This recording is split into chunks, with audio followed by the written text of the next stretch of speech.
প্রিয় ভাই সব, প্রসঙ্গক্রমে এই টঙ্গী লক্ষ লক্ষ লোকেদের সমাবেশ হয়, আলহামদুলিল্লাহ বলে। হতেই পারে তাবলিগি জামাতের ভাইয়েরা এখানে উপস্থিত হন, সারা দেশ থেকে, বিভিন্ন দেশ থেকেও লোকজন আসে, এক জায়গায় বসে আল্লাহ বিল্লাহ করে, মোনাজাত করে। এটা মনে আসলো তাই বলতেছি। কেউ কেউ এটাকে খুব বাড়াবাড়ি করেন। সে বাড়াবাড়িটা হলো, কেউ কেউ বলেন আরাফাতের পরেই দ্বিতীয় এই সমাবেশ।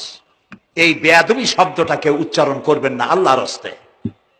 কোথায় টঙ্গী, কোথায় আরাফাত, আর কোথায় টঙ্গী? কি এর সাথে আপনি কি মিলান?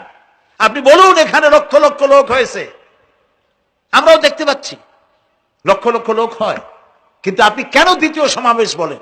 কেন আপনি আরাফাতের ময়দানের পরে এই কথা বলেন? মহাগুনাহ, মহা বেয়াদবি। আরাফাতে যাওয়া ফরজ, টঙ্গীতে আসা নফল নয়। আপনি কিসের সাথে কি তুলনা করেন? জিন্দিগিতে এই চিন্তা করবেন না। কিছু কিছু লোক আছে গ্রামের মধ্যে, অবশ্য কোনো আলেম, কোন মুরব্বীরা এইসব কথা বলেন না, মূর্খ যারা, তারা এই ধরনের কথা ছড়াইছে গ্রামে।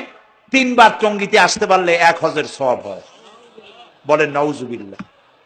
শুধু 3 বার না, কিয়ামত পর্যন্ত লোকের এখানে আসতে থাকবে, আরাফাতের ময়দানে 1 সেকেন্ডের যে সওয়াব হবে তাও হবে না।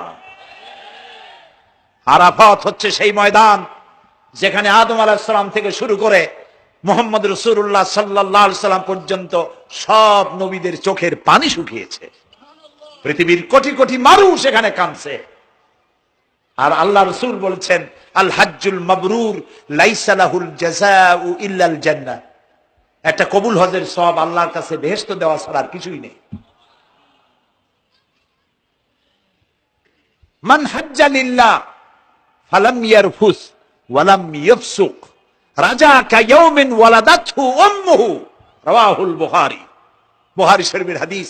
রাসূলুল্লাহ বলছেন, আরাফাতের ময়দান থেকে হাজিরা যখন বেরিয়ে যায় সন্ধ্যায়, মা যেমন নিষ্পাপ সন্তান প্রসব করে, আরাফাত থেকে হাজিরা তেমন নিষ্পাপ হয়ে বেরিয়ে যায়।